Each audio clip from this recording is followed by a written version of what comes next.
연령대가 높으셔가지고 마지못해 교사하시는 분들이 많으신 것 같은데, 우리 성화교회는 교사들이 자진해서 하시고 또 이렇게 씩씩하신 거 보니까 교육에 활기가 있는 것 같습니다. 저는 오늘 그 교사나 부모들에게 방향을 정할 수 있는 이제 새로운 시대, 이 강의는 어저께 오늘 한 강의가 아니고 오래전부터 한 강의인데 요즘 들어서 더 이제 더 저한테도 와닿는 것 같아요. 왜냐하면 저는 그 미래를 향해서 나가는 게 교육인데, 그 어떤 미래, 우리 앞에 있는 미래는 어떤 미래인가, 이런 부분에 대해서 좀 몇 가지만, 시간이 뭐 이렇게 긴 시간은 아니기 때문에 몇 가지만 짚어드리려고 합니다.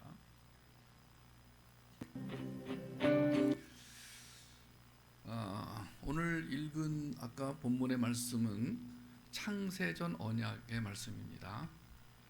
그러니까 이따가 혹시 나가시다가 제가 쓴 책을 구입하시는 분들은 그 책에 자세히 써놨습니다만은, 우리가 다음 세대에 대해서 걱정할 필요가 없는 게, 하나님이 이미 그 다음 세대에게 복을 주시기로 이미 오래전에 약속을 해놓으셨어요.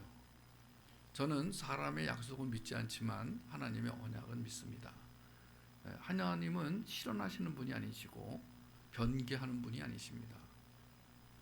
하나님은 언약의 하나님이세요. 그런데 이 창세전 언약은 창조보다 먼저 있는 언약입니다.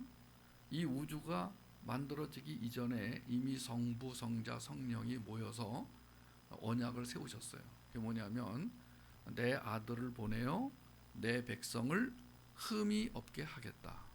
이것이 사실은 구속사의 핵심이기도 합니다.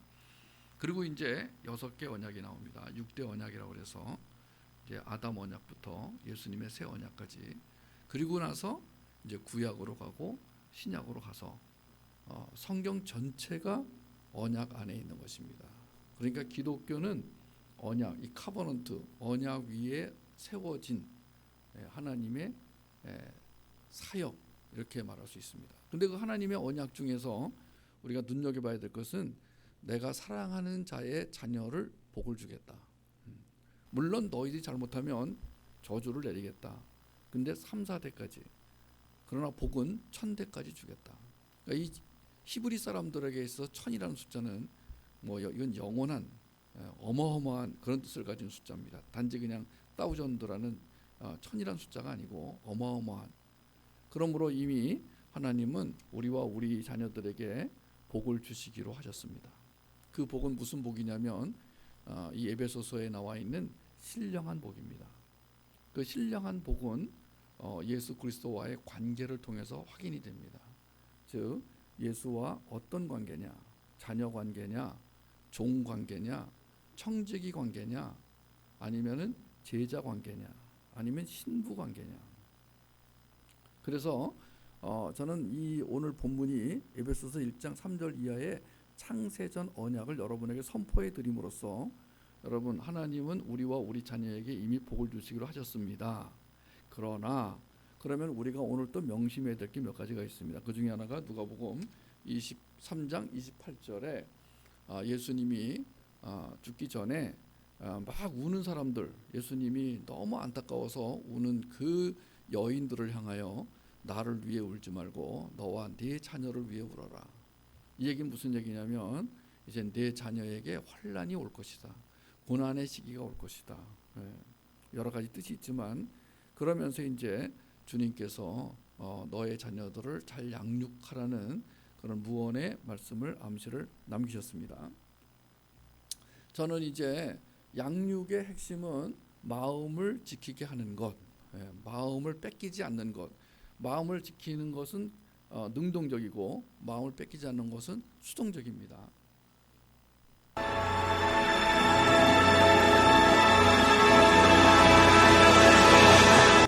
벌써 이미 변화가 왔죠. 이 코로나 바이러스로 인한 팬데믹만 하더라도 이거는 우리가 전에 상상할 수 없는 일입니다. 근데 앞으로는요, 더 큰 변화가 올 것입니다. 모든 면에서.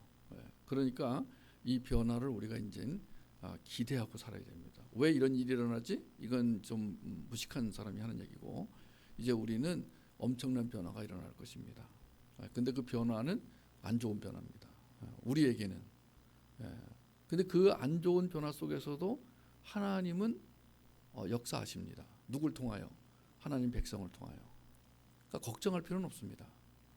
우리는 언제나 해피엔딩입니다. 로마서 8장 28절에 있는 대로 모든 것이 합하여 무엇을 이룹니까? 선을 줍니다. 거기 말하는 선은 착할 선이 아니고 하나님의 목표. 하나님의 목표는 두 가지입니다.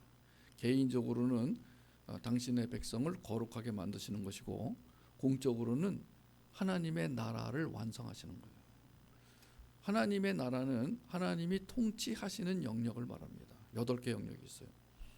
그 8개 영역을 하나님이 이제 완성해 가겠다. 물론 역사 속에서는 과정으로 나타납니다. 그러나 묵시 속에서는 완료된 것으로 나타납니다. 그런데 그 하나님의 나라를 만드는 일에 내가 너희를 쓰겠다. 하나님의 나라 완성을 위해 쓰임 받는 사람은 진짜 복된 거예요. 박원순 씨 같이 이렇게 죽으려고 이러다가 불미스러운 일이 일어나니까 죽어버리는 그런 게 아닌 거예요. 우리는 어떤 신념과 의지를 가지고 막 열심히 살다가 뜻대로 안 되면 죽어버리는 그게 아닌 거예요. 제가 돌아가신 분한테는 죄송하지만 전 진짜 아닌 거예요.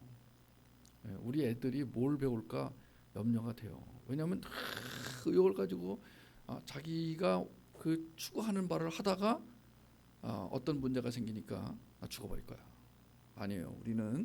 우리는 매일매일 나의 의지, 나의 신념, 나의 생각대로 사는 게 아니라 하나님이 나를 통해서 어떻게 무슨 일을 하시는가, 하나님이 하시는 일에 대한 기대를 가지고 살다가 뜻대로 안 되면 지금 하나님이 나를 더 훌륭한 일을 하도록 훈련시키시는구나. 그 기대를 가지고 주님이 다시 오실 때까지 기다리며 사는 거예요. 그러니까 너무너무 지금 이 세상이 잘못됐어요. 그리고 우리가 이제 그거를 바로 잡아줘야 돼요. 뭐가 잘못된 것인가. 근데 집에 가서 욕이나 하면 안 돼요. 오늘 강사도 그러더라. 그 자식 그 잘못됐다고 이렇게 하면 안 되고, 뭐가 잘못된 것인가, 왜 잘못된 것인가. 이 아이들은 다 궁금한 거예요. 지금 이 세상이 지금 너무나 이렇게 예측할 수 없는 상황으로 가니까 아이들이 얼마나 궁금하겠어요.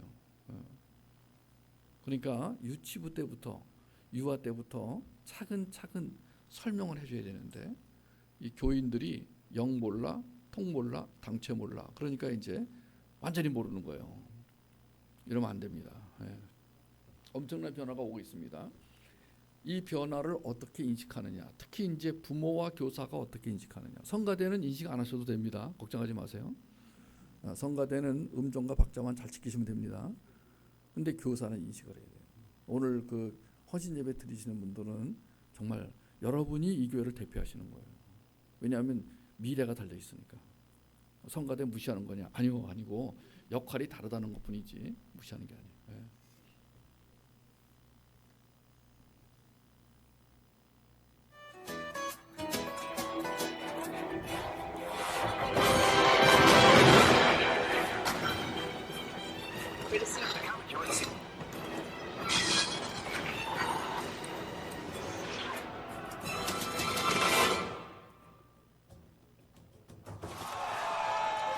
국내 청소년 5명 가운데 1명은 심각한 스마트폰 중독 증세를 보이고 있습니다.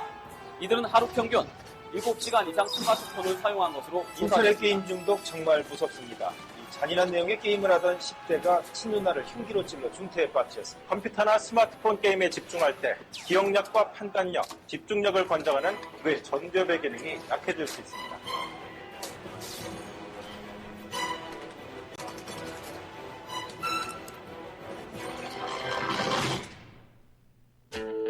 우리 자녀가 살아갈 세상이 어떤지 생각해 보셨습니까? 이제 앞으로 후기독교 시대라고 불릴 만큼 기독교 영향력이 사라지는 시대가 될 겁니다. 의학, 과학은 눈부시게 발전하겠지만 도덕성은 결여되고, 우주 탐색 기술은 발전하겠지만 무신론자나 진화론자들이 악용할 가능성이 높으며, 미디어가 엄청 진보하겠지만 이를 사용하는 N세대는 더욱 비기적이 되어갈 겁니다. 미디어를 통해 전달되는 거짓 메시지의 핵심은 이겁니다. 내 느낌대로 살아라. 가짜 종교, 유사 판타지, 미디어가 신이 되는 시대, 새로운 세속주의, 새로운 합리주의, 동성애, 힌두이즘, 새로운 상대주의, 뉴에이지는 물론 사입이나 이단 종교 등의 기승을 부릴 것이고 폭력과 자살은 증가하며 중독자도 급증할 겁니다. 그뿐입니까? 지금 지구에는 소비주의와 세계화라는 개인주의적 자유주의가 만연하는 가운데 이슬람 근본주의가 번창해 가고 있습니다.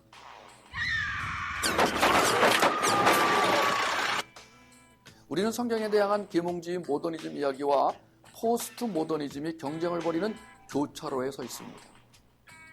모더니즘은 하나님을 지킨 인본주의의 또 다른 이름이죠. 반면에 포스트 모더니즘은 모더니즘을 비판하며 종교를 되살려 놓긴 했지만 오히려 인본주의적인 자율성을 극대화시키면서 혼란만 일으킵니다. 이렇게 어마어마한 유혹과 혼돈, 양립할 수 없는 세계관이 마구 교차하는 상황에서 사랑하는 우리 자식으로 하여금 예수 그리스도의 생명력을 유지하고 거룩한 영과 마음을 지키며 성경적 세계관을 증거하도록 양육하는 일은 너무 중요한 과제가 되고 있습니다.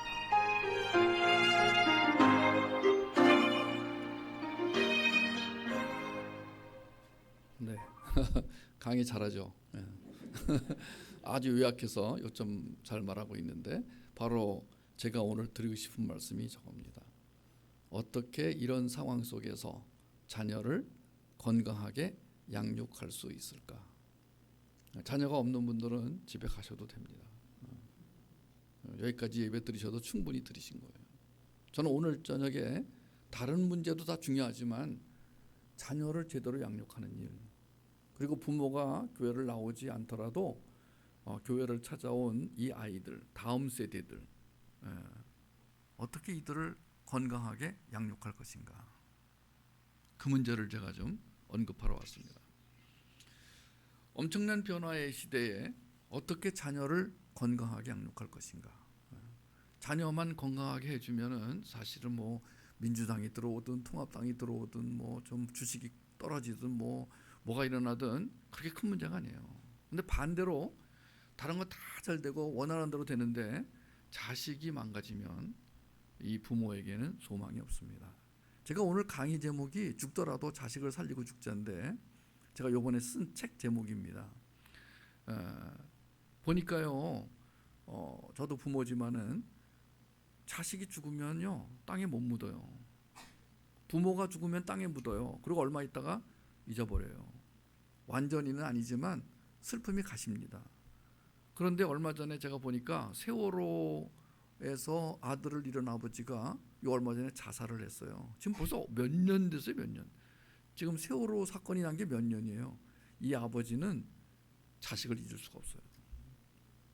그러니까 저는 제가 와서 성화교회가 제가 온 기점으로 해서 전보다 이 성화교회 출석하는 분들의 자식이 잘 되기를 바라는 마음으로 왔습니다. 뭐 강의를 해봐야 뭐 얼마나 하겠습니까? 그냥 저는 그냥 와서 주님의 축복 보따리를 풀어놓고 여러분에게 뭐가 축복인지를 알려드리고 그 축복을 따라가실 수 있도록 그 축복이 현실이 될 수 있기를 기도할 뿐입니다. 반대로 자녀가 망가지면 그럼 다 망가지는 거예요. 자녀가 잘 되기를. 그럼 어떻게 잘 될 것인가? 오늘은 그 중에 조금만 얘기하겠습니다. 이제 지금 이제 변화가 엄청나죠. 이 강의를 벌써 이 PPT 준비한 게 오래전인데 이번에 코로나 때문에 제가 강의가 다 끊기고 지금 저는 그 많을 때는 한 달에 강의 부탁이 약 300회 정도가 온 적도 있었어요. 그러니까 매일 강의를 하러 다녀도 10대 1 굉장히 참 강의 부탁이 많았죠. 근데 코로나 이후로는 다 끊겼습니다. 지금 목포에 있는 어느 교회는 3일 동안 그 이렇게 교인들 그 수련회 가가지고 전 교인 수련회 3일 동안을 다 저한테 다 부탁하시고 그냥 와서 마음껏 해라. 그냥 3일도 안 되겠지만 마음껏 해라. 왜 그런 얘기 하시냐면 그 교회 집사 중에 한 분이 치과 의사인데 그분이 저랑 이제 몇 년 동안 사역을 같이 하셨어요. 제가 얼마나 할 말이 많은지 이제 아시니까 목사님한테 말씀드려가지고 이 3일 동안에 강사 한 명으로 다 끌고 가는 건 거의 없습니다. 보통 뭐 부흥회 빼놓고는 다 강사가 나눠서 하죠. 근데 3일을 다 해라. 근데 뭐 코로나 때문에 또 취소가 됐어요. 목포는 참 가고 싶어요. 거기 먹을 게 많아요. 거긴 강사로 가면요 정말 맛있는 거 먹습니다. 목포 여수는 침이 막 나오는데 저는 이 서울 사람이라 지방을 잘 모르는데요. 이 호남 지방에 가면 정말 먹을 게 많습니다. 목포의 세발낙지 그립습니다. 낙갈탕. 이 서울에서 먹는 낙갈탕은 그건 낙갈탕이 아니에요. 그러니까 그런저런 집회를 다니면서 이 강의를 했는데 코로나가 터지니까 이게 새롭게 또 들리네요.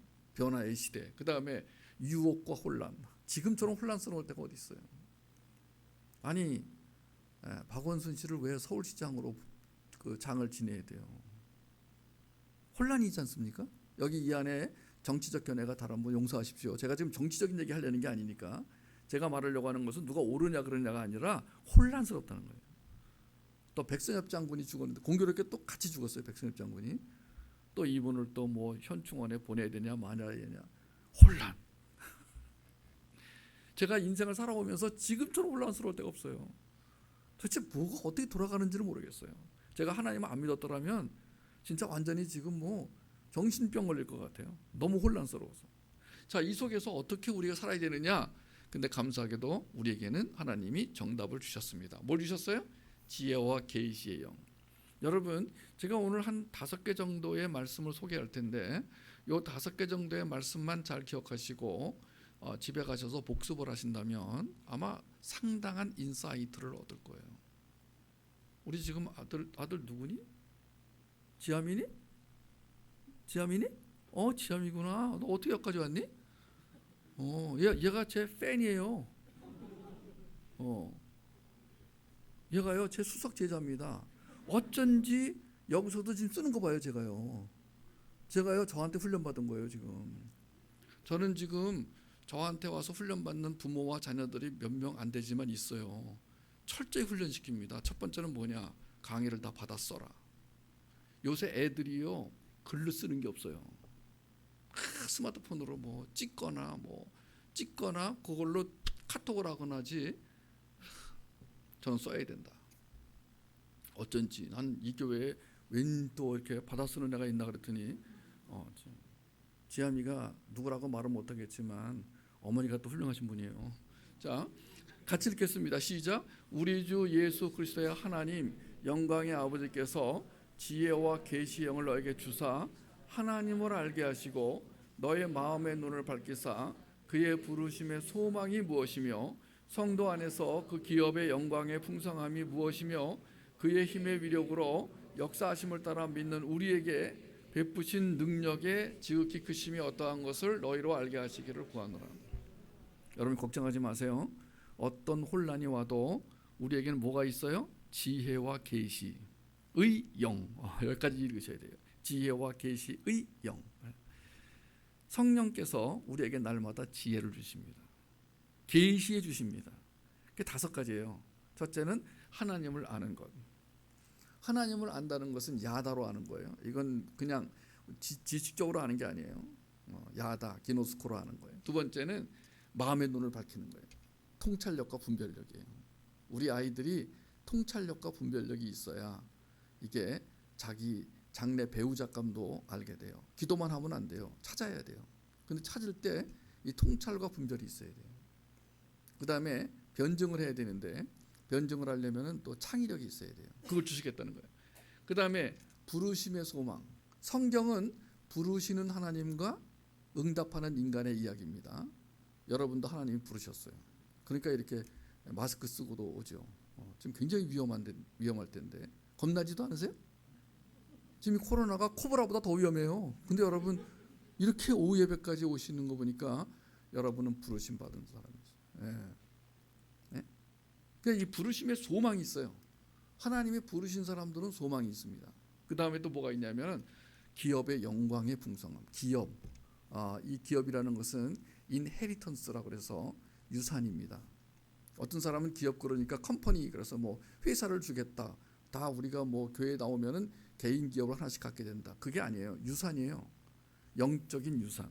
우리는 그 유산을 받아서 자녀에게 유산을 물려주는 사람들이에요. 그 다음에 마지막으로 그 능력의 풍성함. Five Jesus Power. 와우. 할 얘기 되게 많은데 그냥 넘어가겠습니다. 자, 저는 우리 교사들과 부모님들에게 요 5가지는 체크해 주십시오. 뭘 하든지 간에 첫째는 얘가 지금 하나님을 바로 알고 있는가. 두 번째는 자기를 알고 있는가. 지가 어떤 존재인지를. 세 번째는 세상은 어떠한지 알고 있는가. 네 번째는 우리가 능력이 없으면 못 살아가는데 지금 우리가 받아 누려야 할 능력이 뭔지를 알고 그 능력을 쓰고 있는가. 그리고 마지막으로 천직, vocation. 이게 job이 아니에요.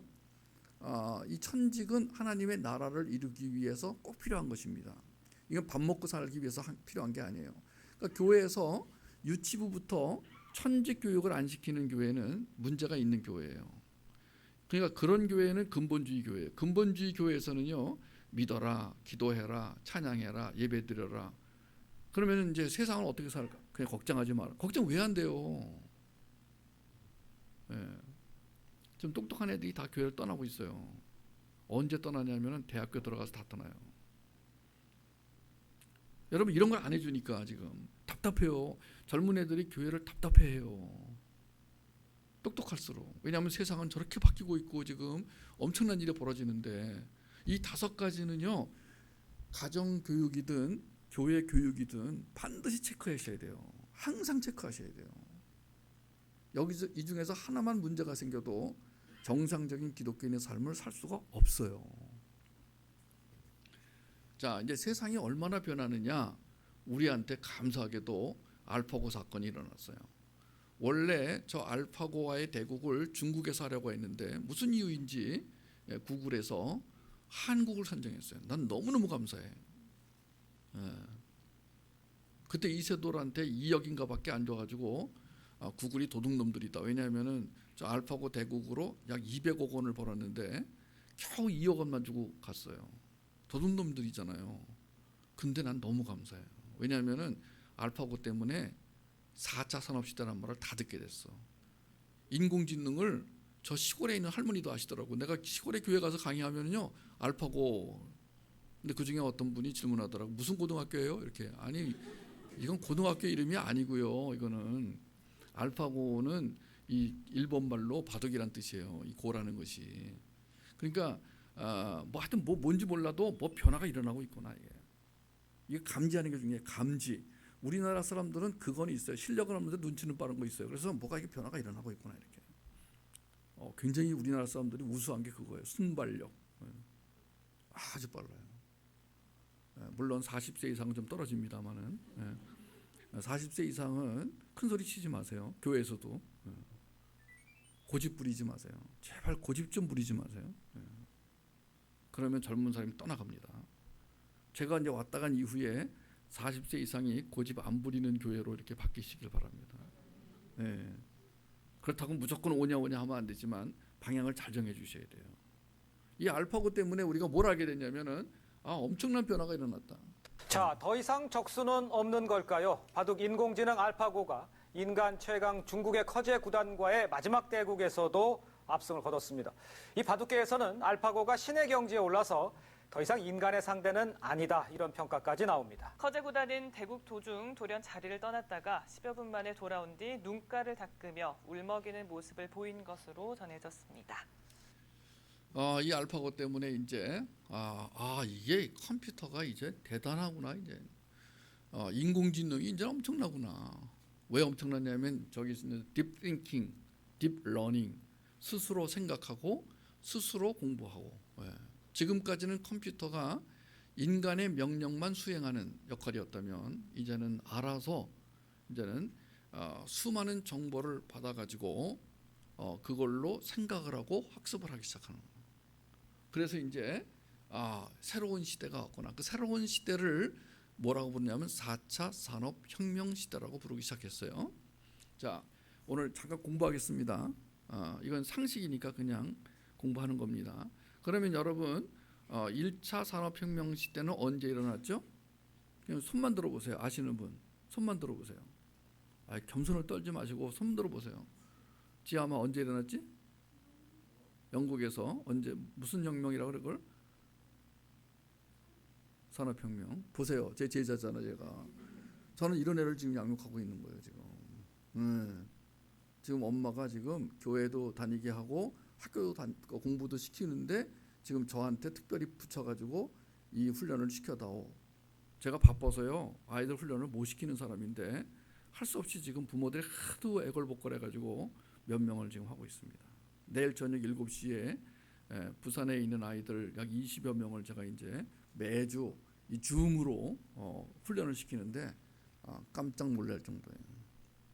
여러분들에게도 노하우를 제공해 드릴 테니까 혹시 필요하신 분은 개인적으로 이따가 주소를 전화번호 적어 놓으시면 이메일 주소 적어 주시면은 제가 정보를 보내드리겠습니다. 교회 단위로는 힘드실 거예요.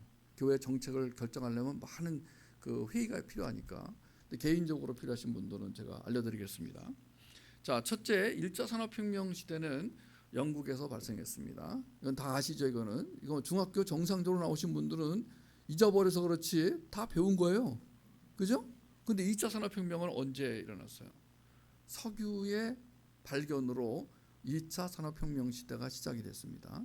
3차 산업혁명은 컴퓨터가 등장하면서 3차 산업혁명이 됐는데 첫 번째는 컴퓨터로 인간이 하는 역할을 일부 맡기면서 엄청난 변화가 일어났고요. 또 하나는 이 그 사물 인터넷이라고 이제는 컴퓨터와 모든 기기를 다 연합해서 결국 컴퓨터가 미디어의 한 부분이 아니라 미디어의 중심에 오는 그 역할을 하게 된 게 3차 산업혁명이었어요. 그리고 나서 이제 4차 산업혁명이 시작됩니다. 인공지능, 3D 프린터, 빅데이터, 로봇 기술, 생명과학으로 산업구조가 바뀌기 시작합니다. 우리나라도 다 바뀌었어요. 오늘 신문에 보니까 과거에 뭐 포항제철, 뭐 현대, 삼성 이런 사람들이 돈을 많이 가지고 있었는데 이제는 바뀌었습니다. 이제는 그 다음이나 뭐 미국으로 치면은 구글, 아마존 이제는 완전히 부의 이 형성 과정, 부자들의 이 서열이 다 바뀌었습니다. 그러니까 이거 뭐 완전히 이건 혁명이 아니라 천지개벽인 거예요. 근데 여러분들은 지금 그걸 모르고 사시는 거예요. 축하합니다. 모르고 사는 분들이 행복해요. 사실은요. 아는 게 병이에요. 왜냐하면 모르면 그냥 여기 뭐 우리 동네만 생각하면 되고 우리 교회만 생각하면 돼요. 저 같은 경우가 힘들죠. 왜냐하면 저는 이제 부모들을 깨워야 되고 아이들을 길러야 되니까 키워야 되니까 애들이 뭐 물어보면은 대답을 해야지. 안 그러면 떠나가니까 애들이. 요새 애들은요 냉정해요. 한두 마디 해가지고 얻을 게 없으면 그냥 가버려요.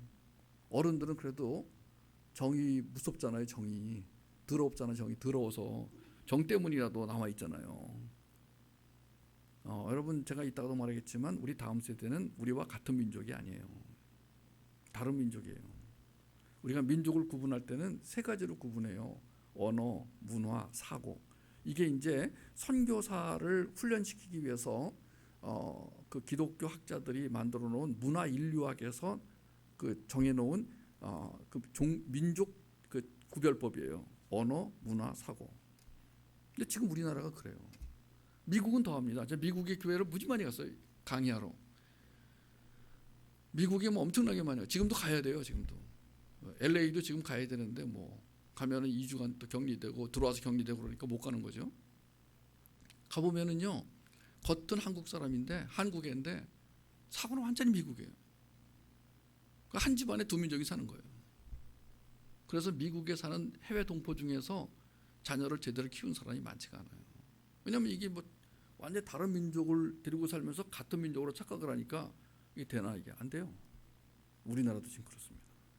그래서 지금 4차 산업혁명 시대가 오면서 이제 여러분 모든 것이 다 바꿀 수밖에 없는 상황이 되어버렸다.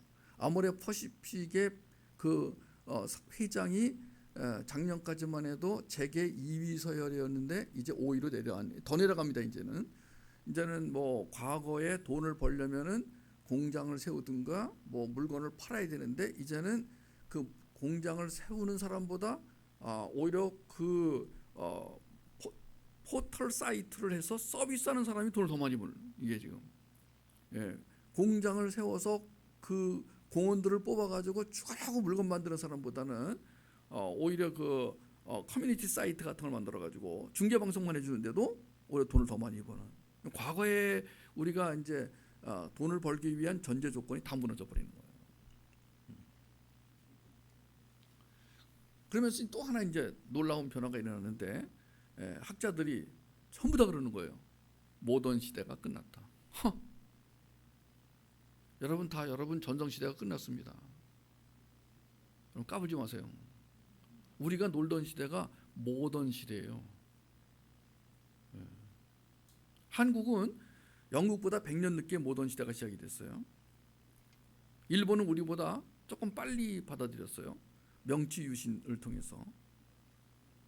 근데 그게 끝났다는 거예요 지금. 그래서 이름을 뭐라고 붙이냐면 포스트 모던. 이 포스트란 말은 끝났다라는 뜻이에요. 이 야구 시합에서 쓰는 용어거든 이게요.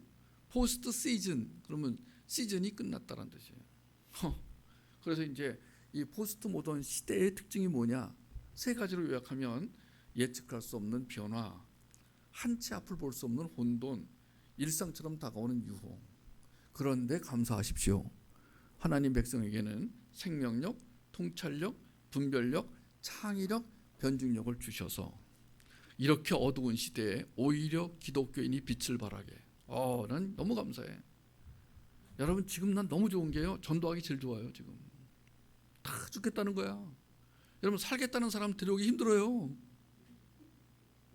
여러분 뭐 잘 되는 사람 교회 데려오려고 하면 더 힘들어요. 잘 되는데 뭐하러 교회를 와요? 암 걸린 사람, 사업하다 힘든 사람, 부부싸움 심하게 하는 사람, 자녀가 속썩이는 사람, 다 그런 사람들이죠 여기 오신 분들. 축하합니다. 그러니까 우리가 문제가 있어야 하나님을 찾는 자로서 거의 대부분 안 그런 분도 있습니다. 어떤 분은 뭐 곱게 오신 분도 있는데 거의 대부분 하나님 살려주세요. 여러분 지금이 그럴 때야 지금이. 난 너무 감사해. 병원하는 사람들은요 뭐 다른 걸로 힘든 것도 있지만 환자가 많으면 병원이 좋은 거 아니에요. 근데 그 동네 사람들이 다 병이 안 걸려. 너무 건강해. 그럼 병원이 무슨 이유가 있겠냐고요. 하나님이 우리 교회를 여러 가지 역할로 부르세요. 병원 역할만은 아니에요. 그런데 제1차적인 역할이 병원 역할이에요. 교회는 아픈 사람, 힘든 사람, 고난을 당한 사람, 슬픈 사람들이 와서 회복을 하는 과정, 하나님을 통해서 그 회복이 되어가지고 그래서 하나님 감사합니다라는 말을 저절로 하게 되는 그게 이제 교회의 역할이거든요. 지금이 그런 시대야 지금. 다 죽겠대요 지금.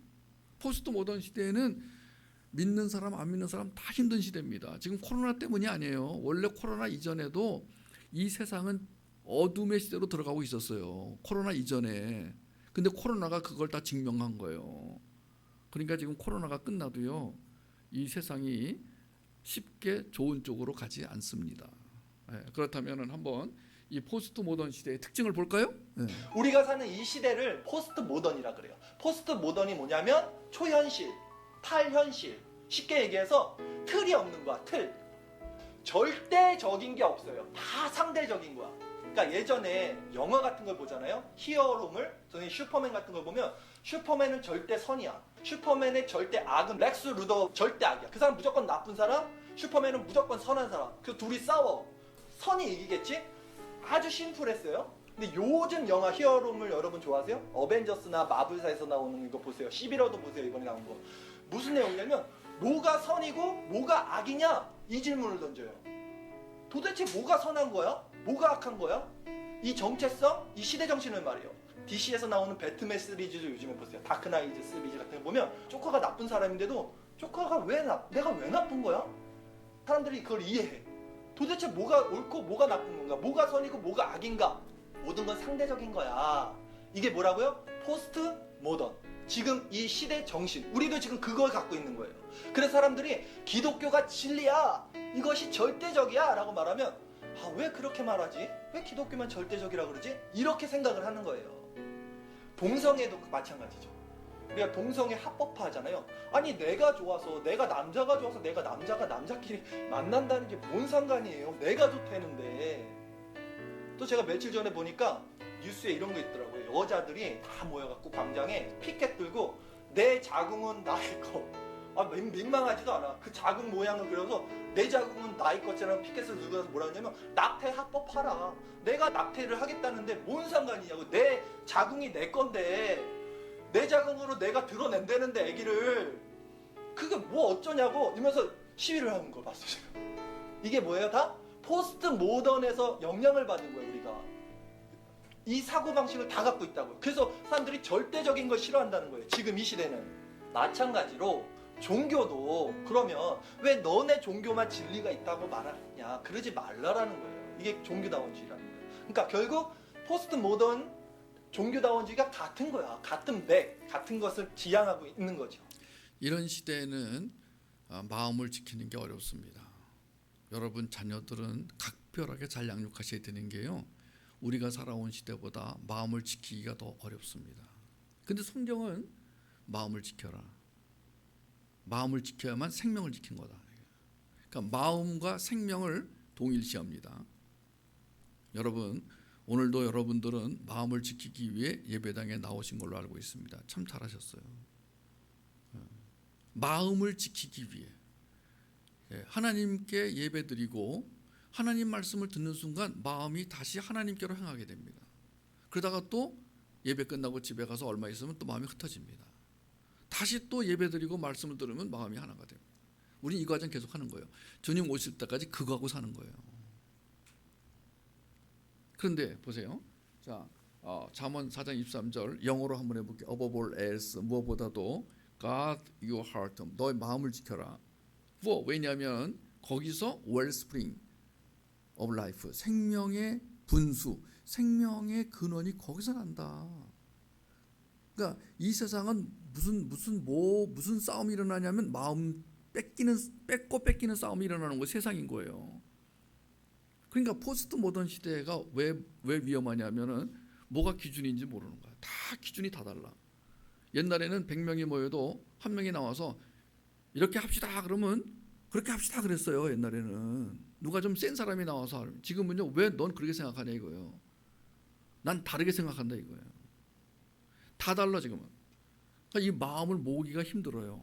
그러면 우리는 이 마음을 부모가 모아서 하나님에게로, 목사님이 모아서 하나님에게로, 구역장이 모아서 하나님에게로 가야 되는데 안 따라오는 거예요. 지금 이게 왜 당신은 그렇게 생각하냐고 따지는 거예요.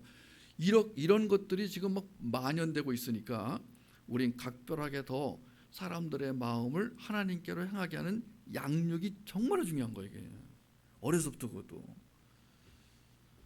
자, 유발 하랄이라고 아주 지금 뭐 제3의 물결 이후로 미래 예측 학자 중에서 가장 각광을 받는 사람이죠. 이 사람이 그 사피엔스를 써가지고 지금 베스트셀러 써가지고 지금 엄청난 사람들 여기도 아마 읽으신 분 있을 거요. 이 사람이 이제 신 필요 없어졌다 이런 얘기는 하는 거야. 지금 이제 신이 뭐하러 필요하냐. 왜냐하면 이제는 뭐 빅데이터, 이제는 신보다 더 정확하게 미래를 예측하는 이제 빅데이터, 이걸 가지고 이제 그 랜덤하게 이걸 랜덤으로 된 이 빅데이터를 가지고 미래를 예측하는 거야. 미국의 트럼프도 빅데이터를 이용해서 대통령 당선된 사람 아니에요. 뭐 이번에는 어떻게 할지 모르겠지만 지금 뭐 인기가 떨어져가지고 지난 미국 대선에서 힐러리가 될 거라고 다 여론에서는 다 힐러리가 됐는데 실제로는 트럼프가 됐어요. 그럼 트럼프는 빅데이터를 이용한 거죠. 그래서 그걸 가지고 취약 지점을 집중 공격해서 표를 얻어서, 미국은 이제 투표 방법이 우리하고 달라요. 거기는 이제 싹쓸이 전략이라고 그래서 이제 이기는 사람이 모든 투표권을 다 가져가는 거야. 그러니까 실제로는 전국적으로는 힐러리 표가 많아도 미국의 선거제도에 의해서 트럼프가 이긴 거예요. 그거를 빅데이터를 이용해서 선거 전략을 썼다. 이런 시대가 온 거예요 지금 이게. 그런데 우리는 지금 하나님 믿습니다만 하고 있으면 어디서 문제가 되냐면은 신앙생활에 문제가 안 돼요. 근데 양육에서 문제가 돼요. 자세한 얘기는 제가 오늘 못하겠습니다. 오늘은 그냥 방향만 잡아드릴게요. 앞으로 15년 후에 20억 개의 일자리가 사라진다라고 전망하는 사람이 있습니다. 세상이 충격에 빠진 건 그가 바로 구글이 선정한 세계 최고의 미래학자이기 때문입니다. 미래학자 토마스 프레입니다.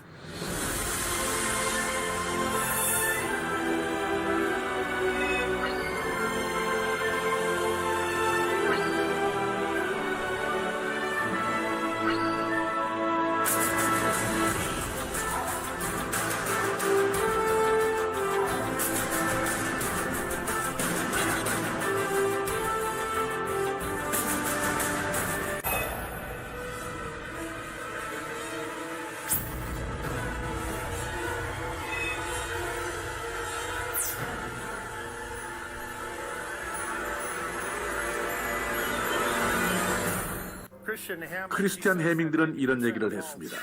2030년이 되면 모든 뉴스의 90%를 컴퓨터가 쓸 것이다. 마크 앤드리스는 소프트웨어가 세상을 장악한다고 말했고요. 그리고 벤처 투자가 비노드 코스는 또 이렇게 말했습니다. 빅데이터가 의사 수요를 대체할 것으로 예측한다고 말입니다. 크리스 앤더슨은 3D 프린팅이 인터넷보다 영향력이 더 커질 것으로 전망하고 있습니다. 저는 2030년까지 20억 개 이상의 일자리가 사라질 것으로 예측했습니다. 이 얘기는 무슨 얘기냐면 아예 일자리가 없어진다는 게 아니고 대체가 된다. 그러면 지금까지 부모가 생각했던 직업들은 상당수가 없어지는데 그럼 부모가 생각을 바꿔야 돼요. 그럼 자식이 뭘 하겠다 그러면 그걸 알아야 뭐 조언을 해주고 격려를 해주고 기도를 해줄 거 아니에요. 근데 자녀가 와서 뭘 하겠다 그러는데 그게 뭔지를 몰라. 그 어떻게 축복해주고 어떻게 격려해줄 수 있어요? 네가 알아서 해라. 이러면 안 돼요. 여러분 양육은 양육자가 있어야 돼요. 부모는 영원한 양육자입니다. 교회에는 교사들이 중요한 게 교사들이 양육을 맡고 있잖아요.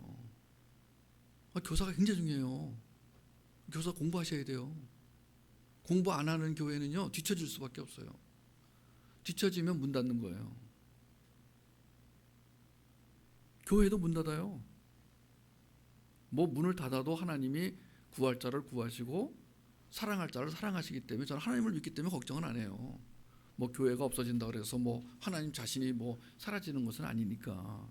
근데 문제는 뭐냐? 나에게 주신 축복권을 뺏기는 거잖아 지금. 하나님이 한국 민족을 통해서 다른 나라를 선교하려고 하셨다고 쳐봐요.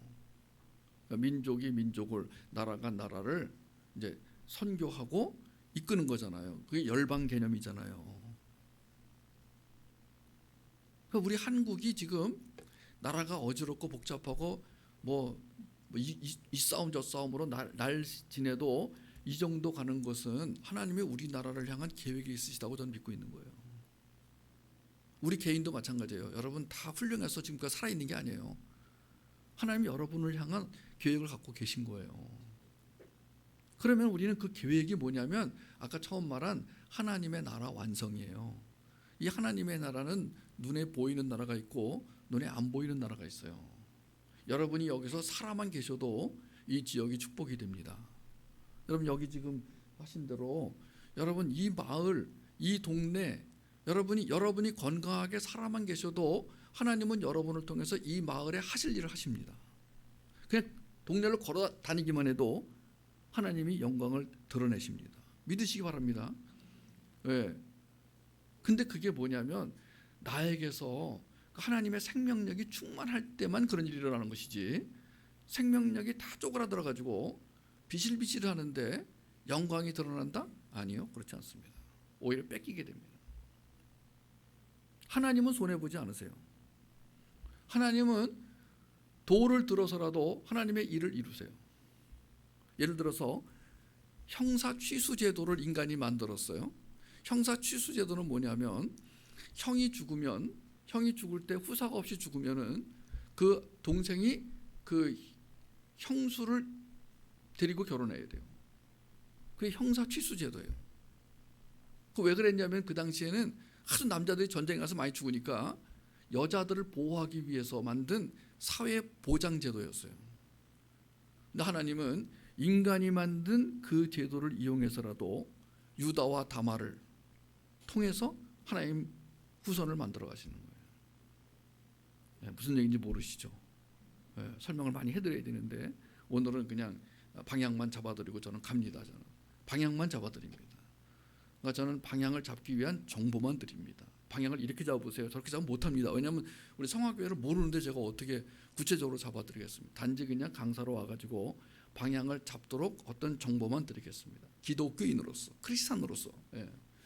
그러니까 지금 여기 자 우리가 이제 직업이 이제 반 이상이 다 바뀌는 판이니까 그럼 우리가 그럼 직업을 조사해가지고 애들을 어느 직업이 좋은지를 알려줄 수가 없으니까 하나님이 당신의 백성에게 하시는 가장 놀라운 일 중에 하나가 천직을 찾게 하셔가지고 그 천직을 통해서 세상의 영역으로 들어가 그 영역을 통치하시는 거예요. 천직을 통하여.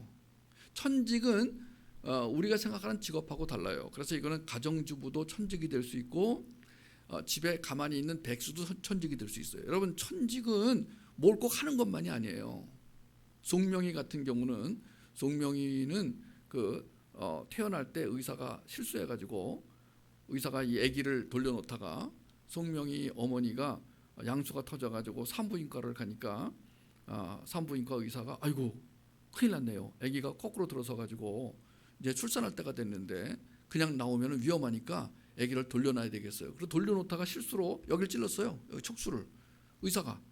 그래가지고 태어나자마자 그냥 뇌성마비처럼 말도 제대로 못하고 그냥 그러면 이 친구는 그냥 살아있는 식물인간이죠. 좀 저기하게 말하면. 그런데 그 친구는 얼마나 큰 일을 하는지 웬만한 사람 저리 가라 할 정도로 그냥 막 개발세발 시를 썼는데 그 시를 어떤 사람이 또 알아보고 시집을 냈더니만 또 거기다가 또 누가 곡을 붙여가지고 송명희가 쓴 시에 곡을 붙였더니만 수많은 사람이 그걸 듣고 하나님의 영광을 돌리고 은혜를 맛보고.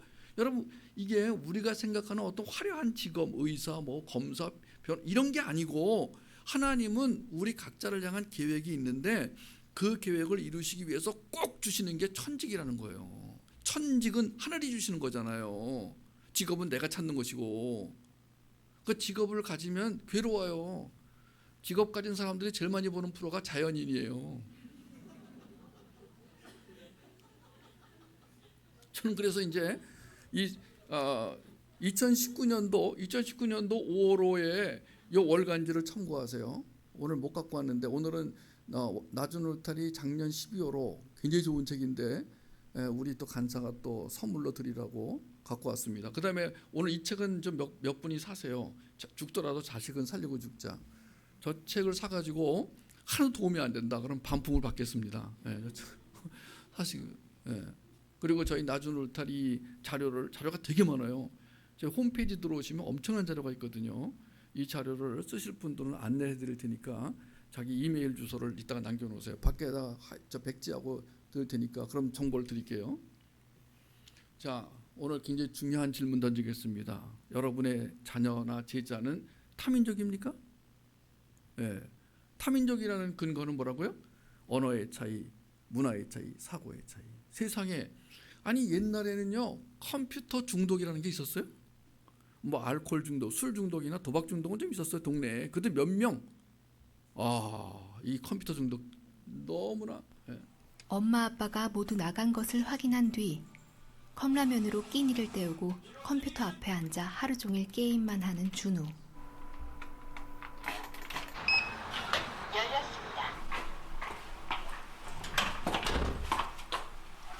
퇴근 후 엄마는 제일 먼저 아들의 방문을 열어봅니다. 그냥 밥 먹었어? 나가. 너는 엄마 보자마자 되게 할 소리야? 나가라고. 예, 엄마 얘기 좀 하자. 나가라고 그냥. 아니 도대체 왜 이러는 건데? 반복되는 엄마와 준우의 갈등 상황. 나가. 몇 명이요? 자, 많이 보면 200만 명, 적게 보면은 한 50만 명. 자, 이거는 엄청난 숫자입니다. 여러분 자녀가 여기에 걸려들지 않기를 바라고, 여러분 자녀의 배우자가 이런 애를 만나지 않기를 바랍니다. 이거는요 굉장히 중독은 폐가망신입니다. 다른 자료 또 하나 보여드리죠. 컴퓨터 게임도 적절한 정도로 즐기면은 스트레스를 해소하는 데 효과적인 오락입니다. 그런데 영우처럼 중독 수준이 되면 문제는 달라집니다. 아이들이 중독에서 빠져나오는 것은 어른보다 더 힘듭니다. 그리고 그것 때문에 힘들어하는 아이들의 연령이 점점 낮아지고 있습니다. 빨리 와서 먹어.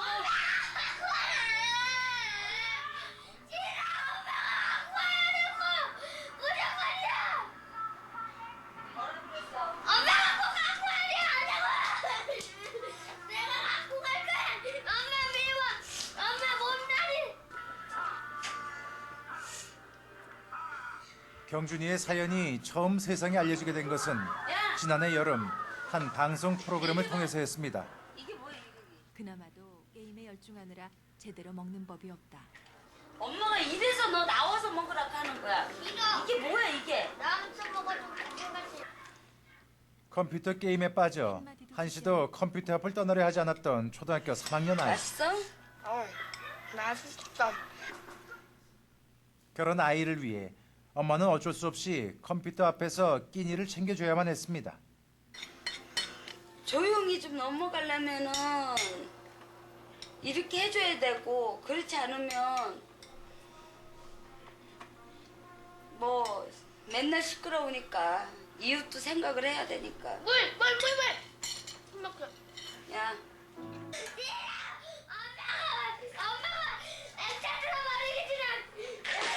그런데 당시 경준이에게서 나타난 문제는 그뿐만이 아니었습니다.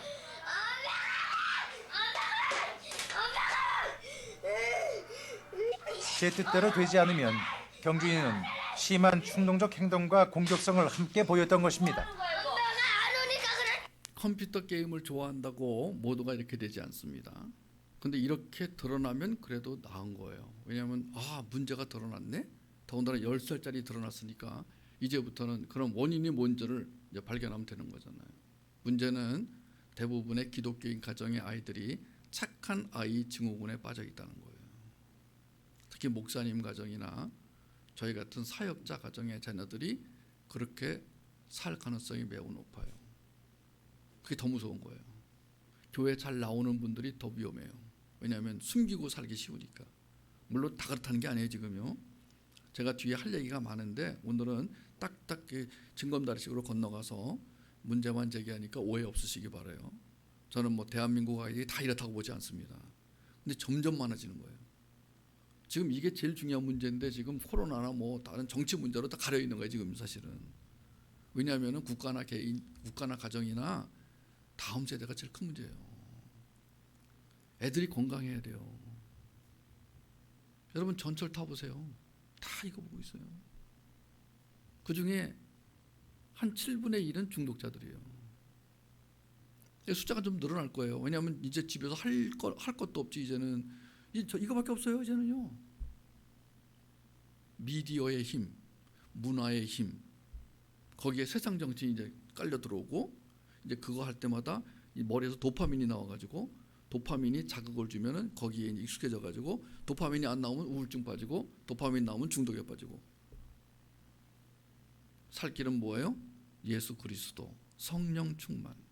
근데 교회는 점점 이제 모이기 힘들고 모여도 특히 우리 아이들은 제가 교회 가 보니까 설교도 안 들어 이제는 중직자 애들도 찬양 안 따라 부르고 애들이요 초등학교에서 중등부 올라가면 반이 떨어져 나가고 중등부에서 고등부 가면 또 반이 떨어져 나가고 이건 늘어나도 지금 미래가 지금 보장이 안 되는 판인데 뚝뚝 떨어져 나가니까 여러분 대책이 있어야 돼요. 대책 있습니까? 있습니다. 오늘 그걸 찾으셔야 돼요.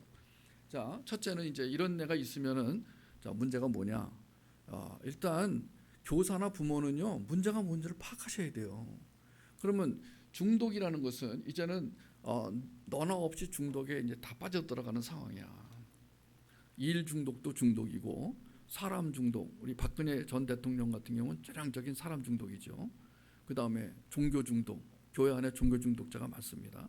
그 다음에 이제 이념 중독, 우리 그 돌아가신 우리 서울시장이나 이런 분들은 이념 중독이죠. 이념을 위해 목숨을 바치는 다 감옥 갔다 온 사람. 지금 김태년 씨 같은 경우도 이념 때문에 감옥 갔다 온 사람이죠. 지금 문재인 대통령의 전 비서실장 임종석 씨도 다 이념 때문에 감옥 갔다 온 사람들이죠. 이념 중독자들입니다. 그 사람들은 이념이 중요한 거예요. 사람보다도. 사람이 먼저가 아니에요. 사실 솔직히 이념이 먼저인 거예요. 이념 중독자들이죠. 그러니까 중독이라는 것은 꼭 술이나 담배나 뭐 이런 것만이 아닌 거예요.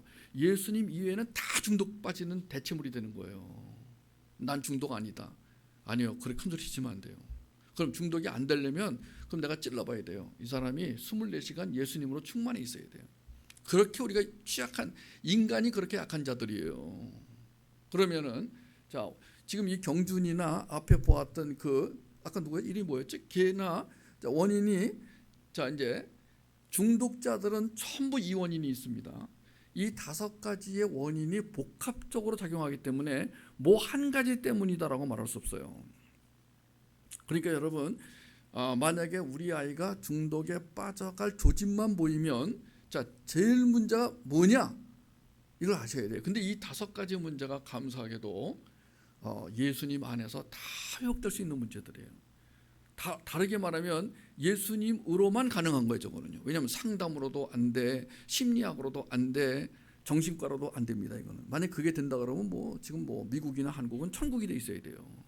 미국은 뭐 상담과 심리의 천국이에요.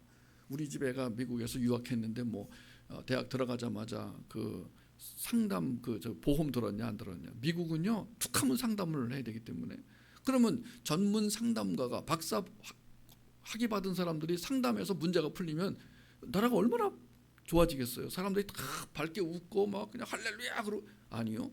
대한민국은 한 50%가 우울증 환자라고 어떤 사람이 그랬는데 여러분 왜 그러겠어요? 교회 나오신 분 중에도 우울증 환자가 있어요. 왜? 예수님의 사랑으로 충만해지지 않았기 때문에. 그럼 예수님의 사랑으로 충만해지는 비결은 뭐냐? 결론부터 말하면 예배예요. 예배를 통해서만 하나님의 사랑이 공급됩니다. 우리가 모여서 뭐 집사님 괜찮아 안 됩니다. 그건 그냥 조금 완화시켜 주는 거예요. 우리는 사람 간의 사랑이 필요해요. 그러나 그건 근본적인 해결책이 아니에요. 송명이는 혼자 집에서 지금도 아마 이러고 있을 거예요. 이 자매는요 대소변을 다 누가 받아내야 돼요. 그러나 그는 그의 그 극한적 외로움과 고통 속에서도 예수 그리스도를 만나고 알고 있으니까 돌아다니는 우리보다 훨씬 더 영적으로 깊어질 수가 있는 거예요. 여러분 꼭 사람을 만나야만 영적인 은혜가 깊어지는 게 아니에요. 물론 우리는 서로 위로하고 격려하는 가운데 조금 힘든 거는 벗어날 수가 있어요. 그러나 깊은 것은 주님만 해결할 수 있습니다. 예수 그리스도 그분의 사랑. 그리고 우리는 그분의 사랑으로 안내하는 안내자 이렇게 되는 거죠. 5가지. 이것이 안 되면은 대재앙이 일어납니다. 언제 일어났죠? 대재앙이 사사기 2장 10절. 꼭 기억하세요. 사사기 2장 10절. 여러분 집에 가셔서 사사기 2장 10절을 읽으시고 벌써 오래전에 대재앙이 일어났습니다. 그 후에 일어난 다른 세대가 되었습니다. 우리는 그렇게 되지 않기를 바랍니다. 이 중독에 빠지는 아이들은 거의 외로운 아이들입니다. 신앙이 안 자라는 사람들은 외로운 문제가 해결되지 않는 것입니다. 그럴 때 사단이 그의 마음을 빼앗고 덫에 빠지게 만들죠. 우리는 이제 그 원인을 이렇게 분석해 보겠습니다. 내면의 문제와 외면의 문제인데 놀랍게도 이 상처를 주는 사람이 대부분 부모라는 사실입니다. 그리고 세상 정신 뒤에는 사단이 숨어 있다는 것입니다. 이 문제들을 보지 않고 다른 쪽에서 문제 해결을 하려고 그러면 문제 해결이 되지 않습니다. 그럴 때 마음에 문제가 생깁니다. 자, 신앙생활은 마음의 문제라고 그랬죠. 마음 뺏기지 않는 거, 마음이 지성소가 되는 거. 근데 그렇지 않을 경우에 상하고 더럽고 악해지잖아요. 벽을 쌓게 됩니다. 도피 아니면 반항을 하게 되죠. 그러면서 부정적 성격을 가지게 됩니다. 수능형, 할 수 없어형, 경쟁형, 비판형이라는 부정적 성격을 가지고 신앙생활을 살게 됩니다. 그럼 자기도 괴롭고 남도 괴롭히는 자가 되는 거죠. 또 하나는 이렇게 볼 수 있습니다. 복음의 무지하고 사랑의 결핍. 이 2가지가 마음의 균형을 잃게 하고 인생의 목적과 방향을 상실하게 합니다. 심한 부작용이 나타나는데 그 부작용 중에 하나가 중독이죠. 자, 복음이 무엇인지 몰라요. 복음이 체계화되어 있지 않아요. 복음을 오해합니다. 사랑이 무엇인지 몰라요. A형 결핍과 B형 결핍이 둘 다 일어나면 큰일이고 하나가 일어나면 문제가 됩니다. A형 결핍은 뭐냐? absence 트라우마. 그러니까 이제 아버지가 바쁘거나 부모가 맞벌이하거나 그래서 사랑을 충분히 못 받는 경우. 전형적인 케이스가 로빈 윌리엄스 자살했어요. 로빈 윌리엄스는 영화마다 다 자기가 문제 해결사로 나타나가지고 어려운 사람을 돕고 약한 자를 살린 사람인데 자기는 자살을 했어요. 왜? 로빈 윌리엄스가 대표적인 케이스가 아버지는 포드 회사의 중역이었고 엄마는 이제 회사 사장이었는데 둘 다 자기 비즈니스 하느라고 이 아들을 돌보지 않았어요. 아들은 40개나 되는 집에 방이 40개나 되는 집에 살았어요. 뭐 파출부가 뭐 30명 40명이었어요. 그런데 엄마 아버지를 대신할 수 없어요. 엄마가 아버지 집에 아예 들어오지도 않고 엄마가 출근할 때마다 로빈은 엄마 앞에 가서 엄마 5분만 나랑 같이 있어 주세요. 엄마가 로빈아 나 지금 출근해야 돼 바빠. 엄마 5분만. 엄마 이거 어때요? 귀엽구나 아들아. 근데 엄마 가야 돼. 로빈은 엄마를 5분을 붙잡아 두려고 가진 애를 써가지고 엄마를 기쁘게 하다가 그걸로 이제 배우가 됐어요. 근데 어려서부터 받은 상처는 핵심 감정이라고 해가지고 코어 이모션을 만들어내요. 이 코어 이모션으로 자살하려는 사람이 또 나타나요. 영화 타이타닉의 로즈라고 이 여자에게 그 핵심 감정이 있었죠. 이것이 반항으로 이제 도피로 가면 자살이고 반항으로 가면 이제 기독교를 까는 거예요. 김용옥 교수. 김용옥 교수는 아버지가 지금 천안에 있는 모교의 장로님이에요. 아마 은퇴하셨을까요? 은퇴 장로님일 거예요. 그 아버지가 이 아들을 어떻게 괴롭혔냐면은 서울대도 못 갔다고 괴롭혔어요. 김용옥 씨는 고려대학을 나왔습니다. 조용히 임마 서울대도 못 나온 놈이 늘 서울대. 자 그러니까 이제 아버지에게 인정받으려고 하버드를 갔어요. 그랬더니 아버지가 야 임마 간 거냐 임마 자식아? 예. 오정현 목사님처럼 이제 가서 강의만 듣고 오니까 그게 간 거냐 임마 자식아? 예. 또 그러니까 이번엔 동경대학을 갔어요. 그러니까 아버지가 또 야야 그만해라. 이번에 한의사 원광대학에서 항의학 박사를 아버지가 인정 안 해주니까 그 다음부터 공격하기 시작하는 거예요. 이게 이제 여러분 가정에서 받은 상처를 해결하지 않으면은요 엄청나게 무서운 사람이 됩니다. 그럼 내가 무슨 상처 줬는데? 잘 보세요. 상처를 받은 사람이 상처를 줍니다. 그러면 이제 나에게는 무슨 상처가 있나 이것부터 보셔야 돼요. 이게 하나님 인식을 가로막아요. 이게 육의 습성이에요. 육이라는 것은 뭐냐면 죄를 짓게 하는 본능, 습성, 습관을 육이라고 하는데 그 육의 문제를 완전히 끊어버리지 못할 때 우리가 영으로 살아야 되잖아요. 로마서 8장에 보면은 성령의 생명의 법으로 살아야 되는데 육이 계속 교묘하게 영으로 사는 것을 방해합니다. 그거를 우리가 알고 끊고 주님 앞에 나와서 하나님의 사랑을 받아야 되는데 하나님의 사랑을 받는 유일한 방법이 예배예요. 예배가 너무 중요해요. 결국은 우리가 이제 교회 안에서도 올바른 복음 사역과 회복 사역이 필요하다는 거죠. 사역이 필요합니다. 사역이 미니스트리가 왜냐하면은 다룰 것을 다루지 않으면은 사단이 그거를 역용해 가지고 예수를 믿고 난 이후에도 예수는 믿었지만 풍성한 생활을 못하도록 방해를 하기 때문에 사역이 필요합니다. 저는 교회에 꼭 필요한 사역을 세 가지로 구분했습니다. 복음 사역, 회복 사역, 문화 사역. 그래서 그거를 도표로 그리면 이렇게 됩니다. 복음 사역은 예수님은 누구신가? 핵심이 회복 사역은 나는 누구인가? 문화 사역은 세상이 어떠한가? 이것이 이제 이렇게 트라이앵글을 만들어내고 복음으로 회복을 그러면은 이 복음 사역이 회복 사역을 지원하고 지지하고 안내하고 경험합니다. 회복 사역 회복을 해서 복음으로 가면 이 회복된 사람은 복음을 증거하고 영광을 돌리고 풍성하고 연합해 살 수 있습니다. 복음 사역으로 문화 사역을 그러면 복음으로 문화를 설명할 수 있어요. 여러분 혹시 요한계시록 이 광야 지금 압구정동에 있는 킹콩 빌딩에서 하는 요한계시록 뮤지컬 보신 분 손 들어보세요. 와우. 지하이 말고 한 분도 안 계시죠? 지금 뭐 표가 다 매진돼 가지고 자리가 있을려나 모르겠는데 여러분 우리가 지금 복음 문화가 얼마나 중요한지를 확인할 수 있는 시간이 있습니다. 여기 압구정동 로데오 거리에 있는 킹콩 빌딩에서 하는 그 광야 아트 센터 광야라는 팀에서 하는 뮤지컬이 있어요. 제목이 요한계시록이에요. 지금 자리가 몇 개 있을지 모르겠습니다. 꼭 보세요. 여러분 여기 교사들은요 어떤 수를 써서라도 평일날은 자리가 좀 있을 거예요. 주말은 다 매진됐어요. 다음 주가 이제 끝이에요. 이제 이 시즌 끝이에요. 여러분 이 복음 문화가 얼마나 필요한지를 문화가 어떤 역할을 하는지를 제가 아주 이 서울 시내에 사는 사람이 누릴 수 있는 특권을 제가 소개해 드릴게요.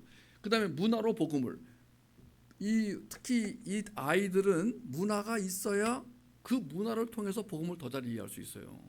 그러니까 이 세 개의 사역이 교회에서 자리를 잡게 하려면 어떻게 할 것인가 뭐 금방 되진 않습니다. 제가 오늘 온 것은 좀 어렵긴 하지만 방향을 좀 잡아보자. 우리가 원대한 계획을 세워서 방향을 잡아보자. 우리가 대형교회 여기 뭐 대형교회는 아니시잖아요. 대형교회 아니지만 대형교회도 못합니다.